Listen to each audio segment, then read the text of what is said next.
Greetings, this is the Grumpy Old Slan, and today we're going to take a look at the October 1925 issue of Weird Tales. So the cover shows a dog running away from a giant flea, and this is clearly an illustration of The Wicked Flea by J.U. Giesy, which makes that the cover story. I kind of like this illustration in a way. It sort of reminds me of non-pulp covers of the era. Maybe not in terms of quality, because probably Weird Tales didn't have the budget, but in terms of the aesthetics at least. Looking at the table of contents, we see 14 stories and one poem. Let's get into it. As mentioned before, the cover story is The Wicked Flea by J.U. Giesy. This story is essentially divided into two parts. The first part, we have the eccentric professor who's found a way to increase the size of living beings, and he will, for whatever reason, choose to experiment with this on some fleas. He gets some large ones, not ginormous. He will eventually just keep one and it'll grow to huge proportions. It will, of course, escape. And part two is from the point of view of a policeman who patrols the neighborhood, who confronts different people who have encountered the flea until eventually it is dealt with. So, kind of a fun story, which is pleasant because it doesn't do a huge useless information dump. They do go into a little bit, but they don't spend pages and pages going through useless technical details, which often just seems to pad the word count. This is followed by The Horror on the Links by Seabury Quinn. This is the first story featuring Jules de Grandin, a detective type character who investigates strange and unusual things. The horror itself seems to be an ape man of some sort, and Jules de Grandin, taking into account all the clues, will figure out that this is actually somebody has created a way for the primal man to come out of a person, and he will transform into said ape, wreaking terror on the links. This is the links of a golf course until everything is revealed at the end of the story. Also, there's a quick note at the end of the story promising another story with the same character. Either Seabury Quinn was very convincing about stories with Jules de Grandin, or Farnsworth Wright really liked this one and past writings by Seabury Quinn and was willing to tease this character even though the public weren't aware of him yet. This is followed by The Dust of Shun-Ti by Charles G. Booth. In this one, a man somewhere in northern BC on a small island who's been doing some surveying has an encounter with a Chinese man who's in the room next door in the inn they're both staying in. He will be the first on the scene of this man's murder. The culprit seems to have run out the window, but there's another Chinese person who claims that they are here to recover the remnants of some ancient ruler that were hidden away many, many years ago. Things don't quite make sense to him. As it turns out, there are no remnants of ancient rulers. The strange map the man had found indicates not the location of a tomb, but the location of a cache of drugs that both men wanted to grab. This was a bit of a disappointing story. The conclusion where a policeman shows up and explains everything, it feels kind of like, okay, I've reached my word count. I need to finish this story quickly. End of story. More interesting is The Thing in the Pyramid by John C. Dwight. In this one, an explorer looking for an ancient Mayan city somewhere in South America comes across said city. There's a huge pyramid in the middle of it, and at the top of a pyramid is a huge circular pit that seems to have no bottom. At least when they toss something down it, they hear nothing. And the pit has a strange attraction. People are strangely attracted to it. And as the days go by, the crew of native porters that they had brought with them are slowly disappearing by ones and twos until only the two explorers are left. They resolve to leave the next morning. In the early dawn, one of them realizes the other one has been enthralled by the thing and is climbing up the steps. He's almost at the top, in fact, and realizing that he can't catch up with his friend, he will shoot him, figuring it is probably a better fate than to fall down endlessly in this pit. This was all told to a friend of the surviving explorer who says that 10 months ago, this explorer decided to return, take precautions so that this doesn't happen again. However, it's been 10 months and no one's heard from him. And the story concludes with the friend of the surviving explorer deciding to go and see if his friend has survived. And if not, to deal once and for all with whatever's at the top of the pyramid. I really like the cosmic horror aspect of simply a circular black pit that will cause people to fall into them because they're enthralled by it. That was just great. And I think that the Coda, where the friend decides to go and deal with it, weakens the story a bit or shows just how naive the friend in question is. This was a real page turner and really enjoyable. Just the last few paragraphs were probably not really needed and kind of weakened the whole thing. It's nice to see some cosmic horror coming from someone other than Lovecraft. This is followed by The Prophet's Grandchildren by E. Hoffmann Price, which is quite short. I dislike stories that purport to explain why some people do certain things when that's not at all why. It just seems to be a bit of misinformation in a way. However, since the story starts off with something that is known to not be true, I'm willing to forgive it somewhat. Unusually for a Price story, I did not like this one too much. And it's followed by the much longer The Eternal Conflict by Nictzin Dyalhis. This is a space fantasy of some sort. The main character is a member of this occult order. He goes into this dream trance where he is carried to another planet and meets the goddess that they worship. She sends him to another planet to spy on her archenemy, who is the embodiment of evil. He is discovered and captured, though eventually he will be freed by the goddess herself, will eventually make his way back to his body. This really reads like pure fantasy. The pains the author goes through to explain that the goddess is called that, but really I'm a good Christian and I only worship one God is kind of a little bit funny, though not intentionally so. But I quite liked it in a way. It's not the kind of story we get these days.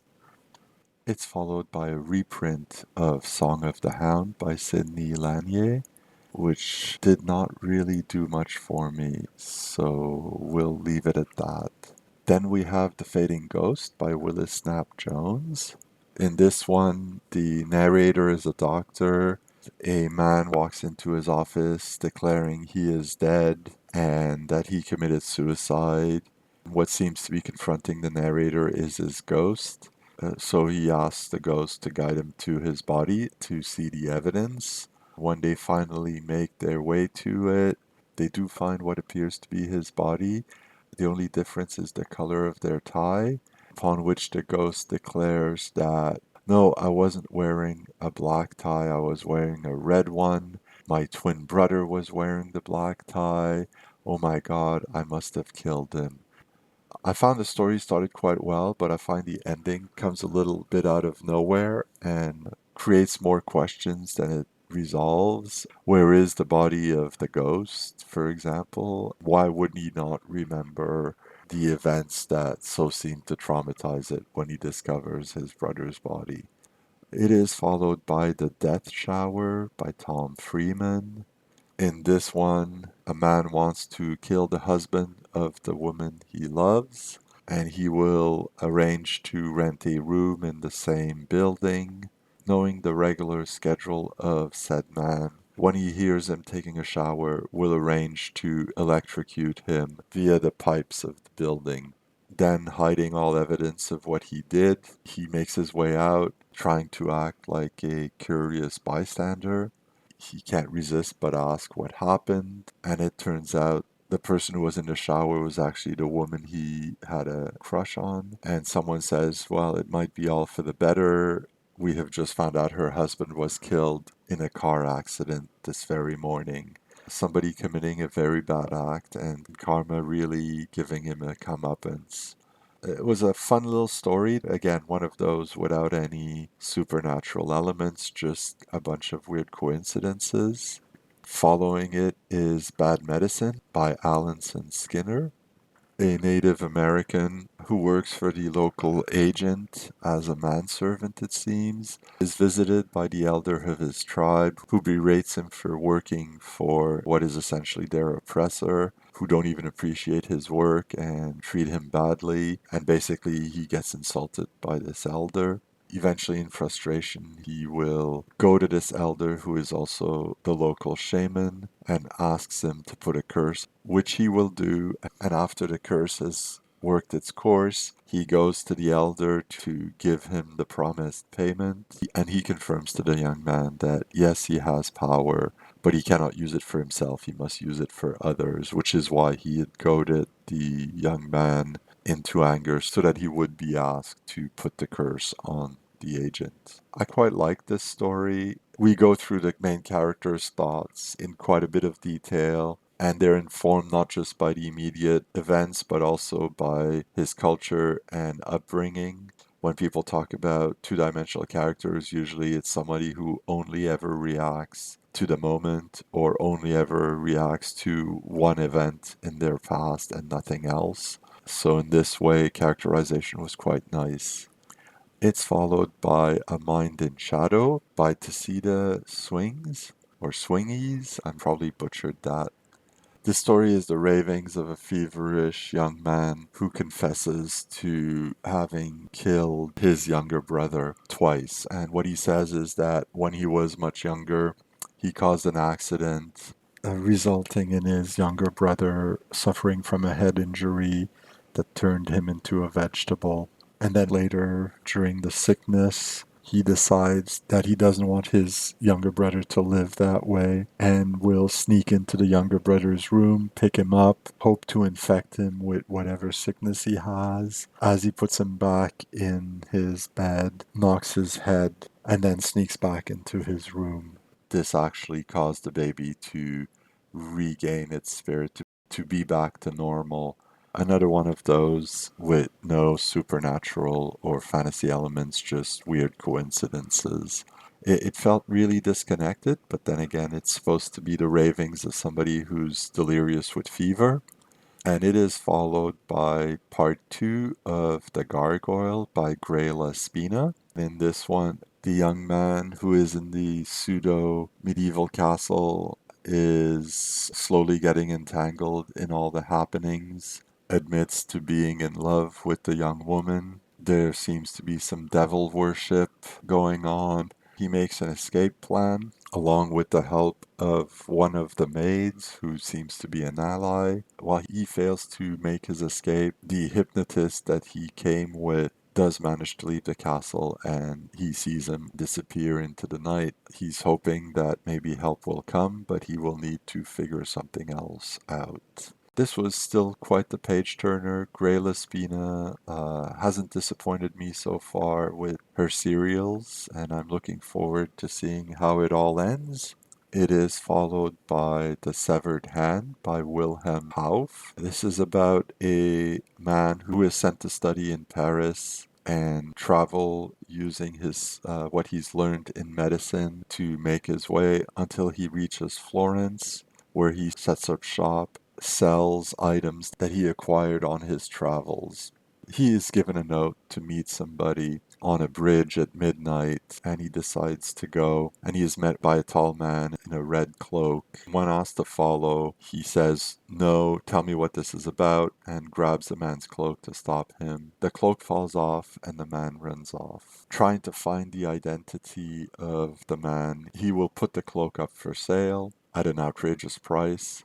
Someone will actually buy it, after which he meets with the owner of the cloak, who will scam him into committing a murder.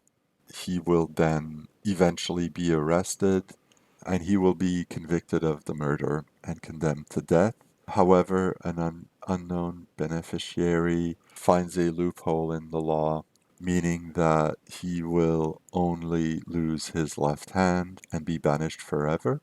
When he finally makes his way back to Constantinople to his ancestral house, and it is to discover that the stranger who got him to unknowingly commit murder is now making sure that he will not want for anything for the rest of his life. The story concludes with, unfortunately, it cannot relieve him of the guilt of having murdered somebody. It was quite an interesting story. It follows a path I didn't quite expect, although I do find not knowing more about the stranger and his motivations to be a bit frustrating. It was quite enjoyable overall. It is followed by Nomads of the Night by David Baxter. This is the second story by this author, and it is also one of those nature vignettes, this one focusing on a bat. I found quite enjoyable. Clearly, the author researches the animals he features in his stories quite well. This is about a man who is obsessed with the color yellow. He loves anything that is yellow. After being very sick, he is sent to California for a rest. And when he comes back, he does so with what is described as a golden girl, who he claims to be a Manchu princess. At one point, they have an argument. She reveals that she hates the color yellow. He is angered by this, and he will accidentally kill her. Many years have passed since then. He still lives in the yellow house, but now is old and poor. His friends have fallen away from him, and he still pines for the girl. I didn't really like this one. It didn't do much for me, so we'll leave it at that. Before going on to the Eyrie, in which they go over some of the stories that have been printed in the last few issues, as well as some comments by readers on their favorite stories. They also give a bit of a recap of other letters saying that most people are asking for fewer crime stories and more stories in exotic locales, what they call Oriental stories, as well as more semi-scientific stories, what I guess we would today call science fiction or science fantasy. Those terms didn't exist yet. So I like the idea that the magazine will be going towards more fantasy and less of the crime tales, and I look forward to seeing what the next few issues have. This has been the Grumpy Old Slan, looking at the October 1925 issue of Weird Tales.